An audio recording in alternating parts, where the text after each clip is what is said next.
Suddenly, my emotional state has changed.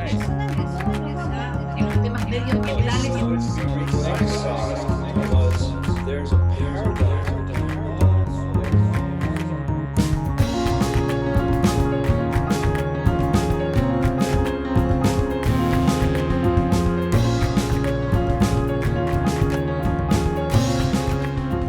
So, hello everyone. I'm here today with Miss Ashton Applewhite, who was a speaker here at Congreso Futuro back in 2018.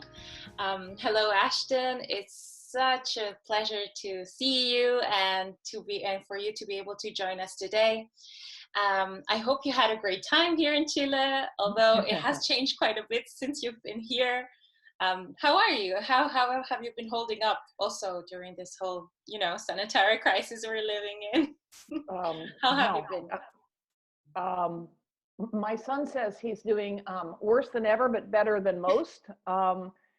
That seems to make sense for most of us. I will say that the time I spent in Chile at the Congreso Futuro was amazing. It was astonishing to see so much of Chile, and it was wonderful to just be with a scientific community in a rigorous but informal way. So thank you for that fantastic experience. I wish I could fly right down to Santiago now and do this in person. And how am I doing? It feels like everything is upside down, and we are 5 days away from the presidential election. So it feels like we're in some kind of container being shaken by a sadist, frankly. But that aside, I am lucky enough I live in Brooklyn, which was of course very scary, Brooklyn, New York in the early days, but I'm safe. I have family near me, so I am not alone. I'm an introvert, used to working alone, so I don't miss all the airports, although I'm starting to. And the pandemic really made me think about how to make what I do in the world broader and more inclusive, and I'm grateful for that. Right. No, that's really, well, I think the pandemic has brought a lot of reflections to everyone, right? It's such a unprecedented thing that we're living right now. And so I think it brings... But you have a new constitution. And yes, we just had the elections. Yay. So we're really looking forward to see what's next, right? So this is thank you for that beacon of hope. Yes, and we can see now what will happen, and we can see also, the next steps that we're looking ahead. And so I think there is a lot of things that will start being discussed as well. So it's really interesting in that sense. Well, Ashton, actually, I wanted to start with a question that have been asked many times to you, but I wanted to ask again about how you started studying all this topic about, prejudice, age, and how you came to the idea of ageism, really. Like, what did kindle, like, your thing or your study of this? Well, I can't say there was one blinding moment. I backed into it as I back into everything. I started thinking about and learning about longevity in my mid-50s, which was, almost 15 years ago, because I'm 68 now, because I was afraid of getting old. And my way is to sort of dig into something that frightens me. And what happened, the epiphany did happen very soon, in that I started researching and I learned in a matter of weeks, months, if not weeks, that everything I thought I knew about what it would be like to be really old, I started interviewing people in their 80s and 90s also, was way off base, as we say in the US, or just wrong, way too negative, not nuanced enough, or inaccurate. And it became obvious pretty soon that this is because we live in a culture that drowns out all but the negative about late life. And it's not that the things we worry about are not legitimate and real, getting sick, running out of money, ending up alone. I am not some, I don't want to, I don't love the positive aging people who are like, just have a happy attitude and do your exercise and everything's going to be fine. That's not how it works. But it just became obvious that we heard nothing but the negative, and it became obvious right away also that discrimination and prejudice, ignorant stereotypes about age and aging between our ears and out in the world were the driving force.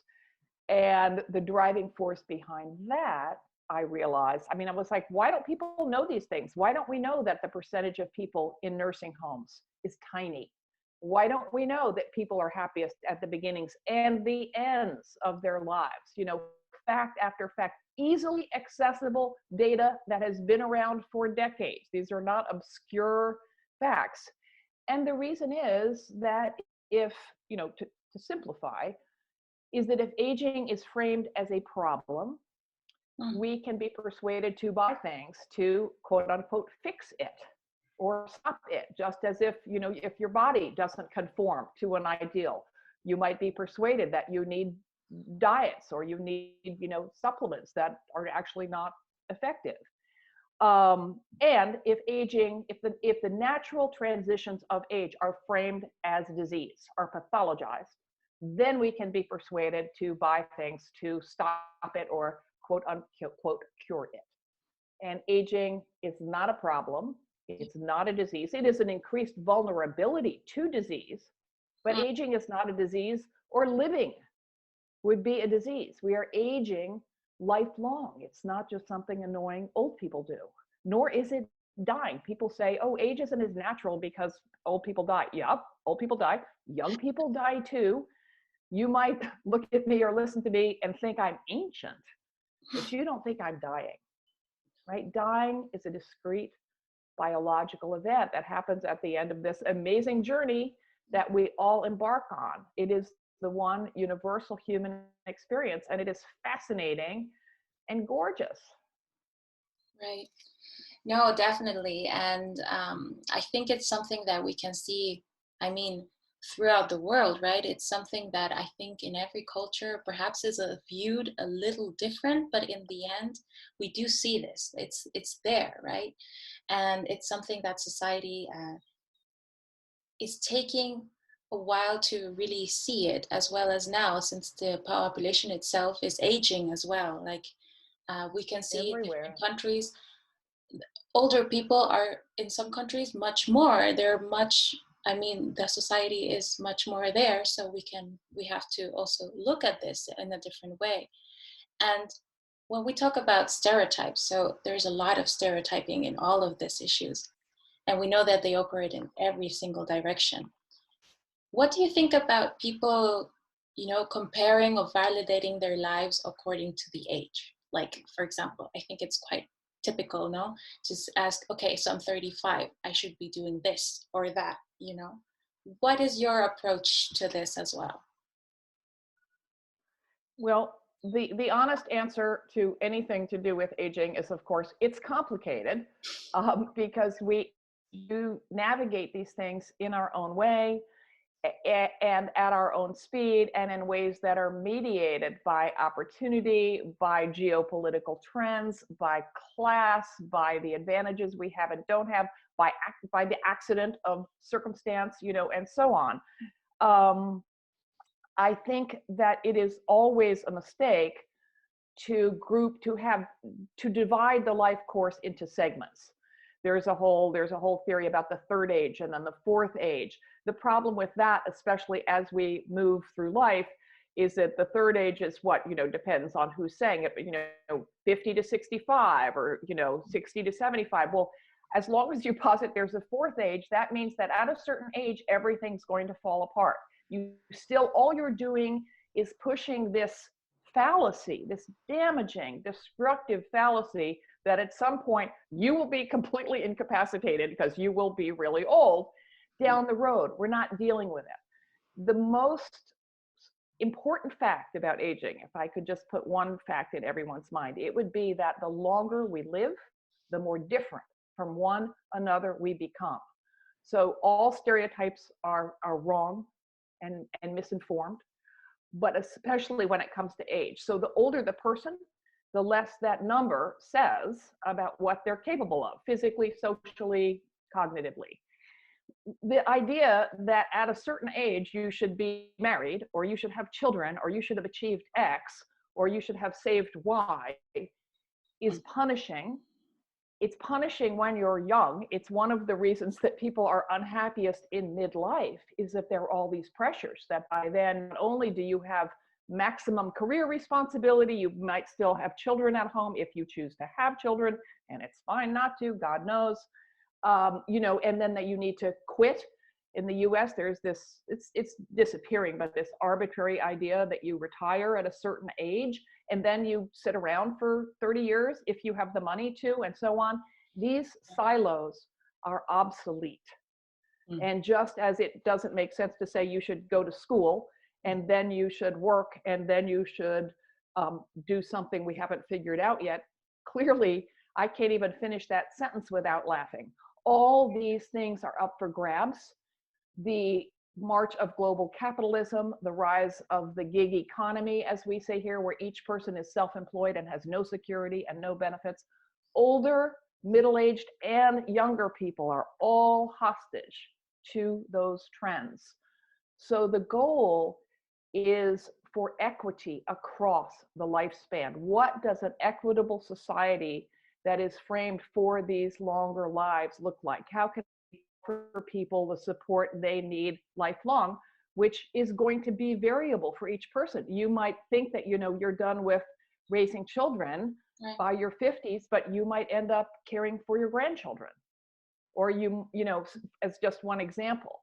So what does it look like to provide some social and economic security for everyone throughout the lifespan? What solutions do you see of prejudice in society? So, because we know it's not easy and fast to really solve these issues. Like if we're talking about awareness, we're talking about, we can also say, climate change awareness. And we have known this for quite a bit, and still it's not really being tackled as it should, perhaps. And so how do you envision the future? How do you envision the future of ageism? I do believe, I have the feeling that you look at it in a more positive way. So what is your approach to that idea of the future? Well, we know that culture change is slow and hard, but we know that it is real. I mean, look at what happened in Chile this week with the election about the Constitution. Look at the evolution of rights for gay people and transgender people in just a few decades. And that has to do with sex, ew, and religiousness, ew. So we have, and I mentioned the women's movement. Have we gone far enough? No. But has the conversation changed? Absolutely.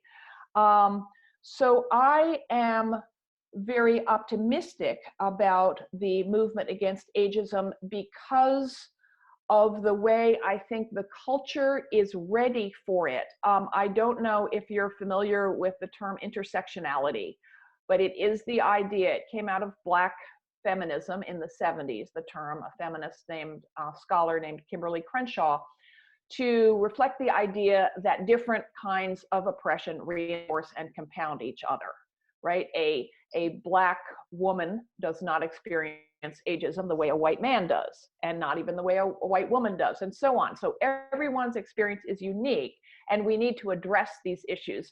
And the Black Lives Matter movement this summer, I think, really brought that idea into the public consciousness in a very powerful and very important way. And I think this is ageist of me to say, but I think a lot of younger progressive people grew up knowing what intersectionality was, and those of us who are older have had to learn it. But this idea that when we think, for example, of criteria for diversity, you ask people and they say, well, of course you want all genders, you want ethnic diversity, you want racial diversity, you want geographic class diversity. Age is not on that list, and I'm using this as a metaphor for the movement. But when sometimes it is, but when I say, what about age? Nobody says, that's a dumb idea. Nobody says, let me think about that. They smack their heads and go, obvio. So that's what I mean by the society being, we understand it's not okay to discriminate on the basis of race and on the basis of gender and on the basis of sexual orientation, even if we have a long way to go to achieve equity. And to add age to that list is a much smaller ask than asking for equal rights for women was in the 70s, and that asking for equal rights for Black people in America remains. So we need to address all those things. You can't undo one form of oppression without addressing the others. Activism is intersectional too, but I am optimistic about what I'm doing, and I have evidence, which is that with two colleagues, I created a resource called Old School, oldschool.info, and it is a clearinghouse, a place where you keep things, of free, vetted anti-ageism resources. Everything is free except the books. And since we started it 3 years ago, we had to start a campaign section very soon. And these are anti-ageism campaigns from around the world. And it is growing. It is one of the fastest growing sections, campaigns and podcasts. So because we created with the idea that movements need tools, we need many more tools that are not in English. So please, Chileans, send things in. But that is material evidence that a movement against ageism is underway around the world. Absolutely. I think that's a really powerful message.